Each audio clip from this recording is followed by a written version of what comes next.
नमस्कार, जय हिंद साथियों।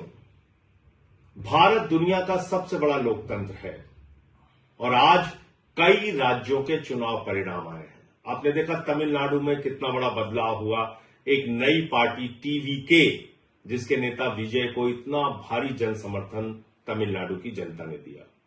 लोकतंत्र में कई बार ऐसे फैसले जनता देती है, एक नई पार्टी के पक्ष में अपना समर्थन देती है। वो तमिलनाडु में देखने को मिला।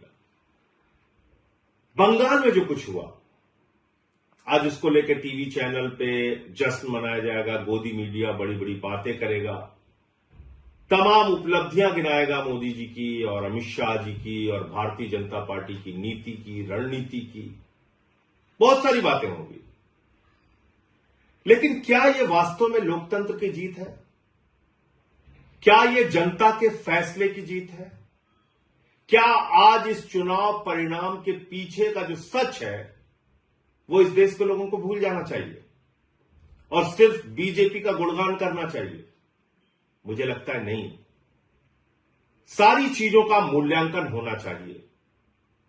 किस तरह से बंगाल के चुनाव को चुनाव आयोग ने प्रभावित किया, किस तरीके से एसआईआर के जरिए जनता के वोट को लूटा गया।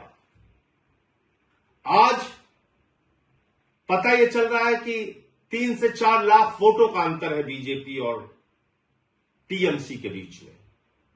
यह पता चल रहा है कि 2% वोटों का अंतर है टीएमसी और बीजेपी के बीच में। हो सकता है उससे भी ज्यादा हो जाए, 2-4% हो जाए अंतिम परिणाम आने तक। लेकिन क्या यह 2-4% का जो डिफरेंस है यह सही है?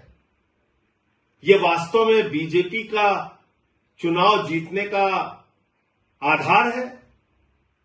क्या सचमुच में इस अंतर के साथ बीजेपी चुनाव जीत सकती थी? नहीं। 3 से 4 लाख वोट का अंतर है, लेकिन 27 लाख वोट लोगों को डालने नहीं दिए गए। और इस काम में माननीय सर्वोच्च न्यायालय का भी फैसला आने में विलंब हुआ और सर्वोच्च न्यायालय का फैसला तो सब लोग सुन के हैरान थे कि अगली बार वोट दे देना। अगर आज वो 27 लाख वोट, 27 लाख मतदाता अपना मतदान करने से वंचित नहीं रहे होते, तो क्या आपको बीजेपी की इतनी बड़ी जीत देखने को मिलती? नहीं मिलती। एक अलग तरह का परिणाम आज इस देश के सामने होता। और आज जो बीजेपी जश्न मनाने का काम करेगी, गोदी मीडिया जश्न मनाने का काम करेगी, ज्ञानेश कुमार जश्न मनाने का काम करेंगे, वो नहीं हो पाता। लेकिन दुर्भाग्य से एसआईआर के जरिए लाखों मतदाता, 27 लाख मतदाताओं को वोट के अधिकार से वंचित कर दिया गया। तो ये जो बंगाल की जीत है भारतीय जनता पार्टी की, दरअसल ये लूट तंत्र की जीत है, लोकतंत्र की जीत नहीं है। कितनी गंदी भाषा का प्रयोग किया गया चुनाव में, प्रधानमंत्री के द्वारा, गृह मंत्री के द्वारा, बीजेपी के नेताओं के द्वारा। चलिए, वो चुनाव का एक पक्ष है। किस तरह से वहां पे केंद्रीय सुरक्षा बलों का इस्तेमाल किया गया, लगभग 2.5 लाख सुरक्षा बलों का वहां पर इन्फोर्समेंट किया गया, डिप्लॉयमेंट किया गया। 2.5 लाख सुरक्षा बल लगाए गए। कल्पना कीजिए, अमेरिका ईरान से लड़ने के लिए 50,000 सैनिकों का इस्तेमाल करता है और भारत की मोदी जी की सरकार ममता बनर्जी से लड़ने के लिए 2.5 लाख सैनिकों का इस्तेमाल करती है। इतनी बड़ी दुश्मनी ये निभाई जा रही है। फिर इस चुनाव में यह भी प्रश्न उठता है कि किस तरह से विपक्ष के जो नेता थे, कांग्रेस पार्टी जो थी, राहुल गांधी जो थे, वो जाके वहां पे ममता बनर्जी को ही टारगेट कर रहे थे। 3 से 4% वोट उन लोगों ने भी काटा। वो एक अलग प्रकार का सवाल है। लेकिन इसमें आज टीएमसी की हार हो गई, ममता बनर्जी की हार हो गई और लोकतंत्र की जीत हो गई, ऐसा नहीं है। सच्चाई को छिपाया नहीं जा सकता। ये एसआईआर के घपले की जीत है, ये ज्ञानेश कुमार के घोटाले की जीत है, ये मोदी अमित शाह के द्वारा केंद्रीय सुरक्षा बलों के बेजा इस्तेमाल की जीत है, ये मोदी अमित शाह के इशारे पर चुनाव आयोग एजेंट बन के बीजेपी का जिस तरह से काम कर रहा था और वहां पर सरकारी अधिकारी चाहे चीफ सेक्रेटरी हो, डीजीपी हो, तमाम जिलों के अधिकारी हो, एसपी हो, डीएम हो, जिस तरह से उनको हटाया गया, ये उसकी जीत है, ये लोकतंत्र की जीत नहीं है। इसके अलावा भी दूसरी बात है, जनता से भी कई प्रश्न हैं। अब जैसे दिल्ली का चुनाव हुआ, दिल्ली के चुनाव में आम आदमी पार्टी ने जो वादे किए पूरा किया, उससे ज्यादा काम करके दिखाया। लेकिन अगर आपको प्रधानमंत्री के 2,500 देने के झूठे वादे पर यकीन था, तो इसमें गलती आम आदमी पार्टी और केजरीवाल की नहीं थी। आज अगर बंगाल के चुनाव में, पंजाब के चुनाव में या दूसरे राज्यों के चुनाव में भारतीय जनता पार्टी जाती है, झूठे वादे करती है, उत्तर प्रदेश के चुनाव में, और उसका मूल्यांकन किए बगैर अगर आप उसको वोट करते हैं, तो इसमें उन पार्टियों की गलती नहीं है।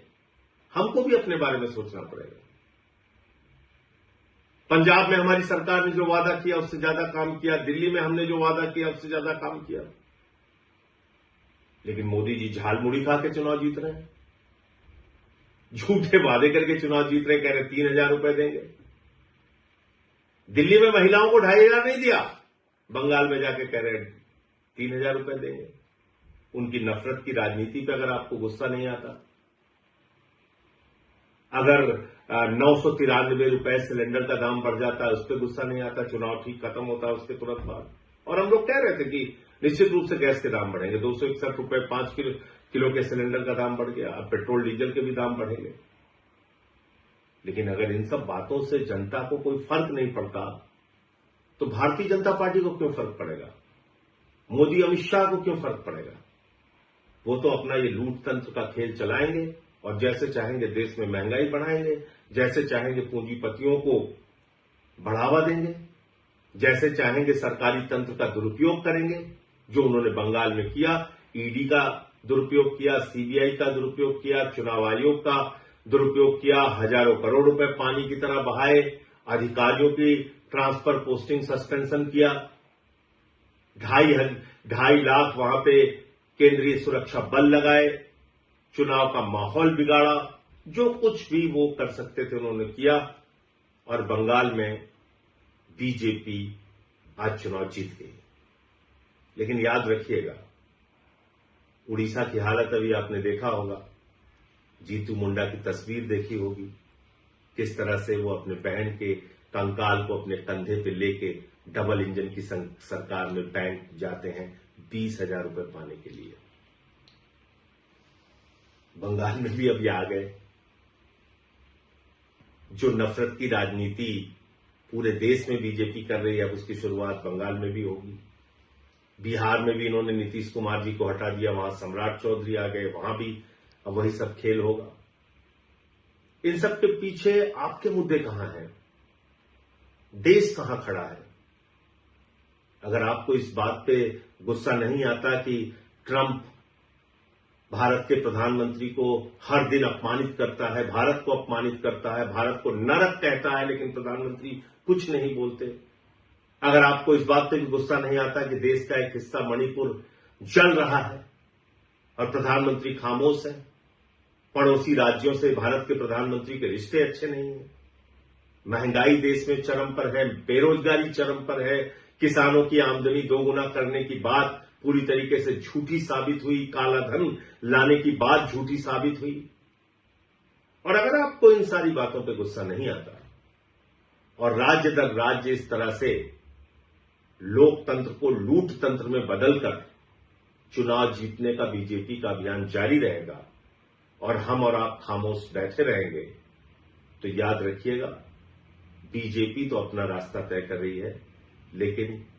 लोकतंत्र का इतिहास जब लिखा जाएगा तो उसमें हमको भी कभी माफ नहीं किया जाएगा। जय हिंद।